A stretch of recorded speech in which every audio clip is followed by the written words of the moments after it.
Serikali na mambo mingi. Mimi siku hizi hata nimechoka, naona nikiendelea kuongea siasa nazeeka. Badala nizeeke na some point, nazeeka na almost 2% every day. But having said that, gentlemen, can you relax? I have to give accolades to Kenyans for standing up in arms towards agitating for the fairness of Ojwang's death. The only variation I have with the majority of Kenyans is that we are very quick at passing judgments. We are always at top notch in terms of crucifying people in the court of the public opinion. We were agitating for the right cause and coherency in terms of how Ojwang's issues will be handled by the government. And as at now, I think one of the prominent name that was coming back every day is the Langat's name. But I think due to due diligence and understanding, is decided to step aside. The only version we have to push so much is to know where the whole issue lies. Because equally, if we put our effort towards giving direction of how the process will go, at one point we might not get the right answer that we want. So, the truth that is apparent is that the President of the Republic of Kenya, Dr. William Samoei Ruto, Dr. Ruto should stand up to be counted among the leadership that are globally being criticized by the citizenry, but it should focus on what is expected to deliver. I think, Bwana Speaker and the audience, if I saw and this team wants to echo, let them echo, because according to me, I'm above board on how I do public address. It doesn't matter what somebody says. Why am I saying this? With me, I've taken my time to corroborate what has been happening in this country. More so on abduction and judicial killings. Because when I see it, I did see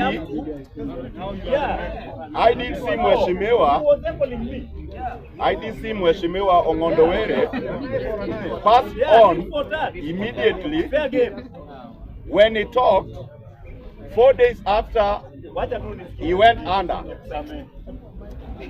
Equally, that one happened with Ojwang. And if you try to do conformity, you'll realize all these things are happening at the time Mheshimiwa President is hell-bent on seeking support from the Luo Nation. So that one is calling for me to try to be a pro bono advisor of the presidency. Let him come up in arms. In fact, I expect the president to do two things. One, if I take from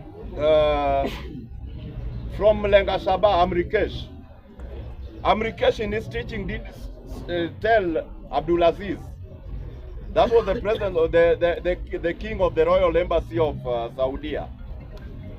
Deliverance to the public entails building schools, building roads, building hospitals. Per se, you build the temple or the mosque. By extension, you build churches. So I expect our president to literally grow straight away to building our infrastructure. And the second thing, I think the president should live to one reality, that if a wrong thing is said several times and you don't counter it, it becomes a reality. Let him wash away this tag of being a thief, a killer, an unperformer, by so evoking some of the articles in our penal code. Because if you see it very keenly, I think it is costing the president nothing to summon some of these de facto leaders that are not even enshrined in the constitution, going to the garages, going to the churches, going to mosques, going everywhere. And whenever they are there, they just say Ruto is a thief and a killer. I think this will call them so that they talk one-on-one. Explain to him where he's killed. Because if at all you say, myself, George Aliet, is a prostitute. At one point, tumekuwa na wewe kwa hiyo mchakato. Kama unasema mimi ni malaya, and you are a man, it means tunafanya hiyo na wewe. So mimi ningependa, the president of this country, not unless kama ni muoga, but I've never believed ni muoga. If he cannot do it, mimi hata ningependa aende atafute Joanna Ngeno, amuonyeshe vile uongozi ufanywa. And what we are doing when it comes to politics, si lazima ikufurahishe. I really like this young man. He talks on what he believes in. Hata kama utampeleka anda, lakini amesema. Kwa sababu some of these things sisi tutapiga kelele kama watu wa chini. Who tells you sometimes some of these deaths are not succession politics? Nani amewaambia? So mimi sipingi. Unga vile unaunga, pinga vile unapinga, but the back stops with us to back him and do. Tumeelewana? Because nimefuatilia hii agitation ya justice for Albert Ojwang. Mengine ni crocodile tears. You cry hata kuliko the bereaved. Na mimi nikiangalia some of these things, huwa najiuliza, speaker, just 1 minute, tafadhali question. Huwa najiuliza one question. Sijasema Lang'ata hajahusika kuua huyu kijana. Na pia sisemi ni yeye kwa sababu si kuwa na yeye. But now the question is, the stupid aspect of Lang'ata and Ruto, mali kila mtu anaweka kwake. Unakuja kunichukua kwangu mbele ya bibi yangu na watoto, unaenda unanibuku kwa jela yako, then usubuhi ukinitoa mimi ni maiti. Are you thinking?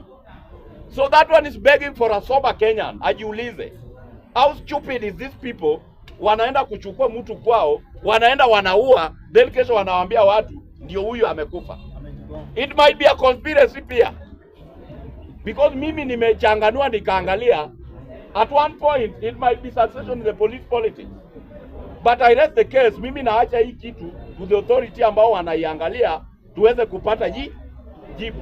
But mwisho nasema kama serikali hii, Wakenya hawajapatikana Kenya by coincidence. Serikali haijapatikana Kenya by coincidence. Waongoze wa Kenya na wale watu ambao pia, because nikipiga kelele, si ajabu ukiniuta uniuliza Aliet kwa nini unapiga kelele. Nitajieleza. Siku ningoja hapo na uchinje. Thank you. Thank you very much, George. Let us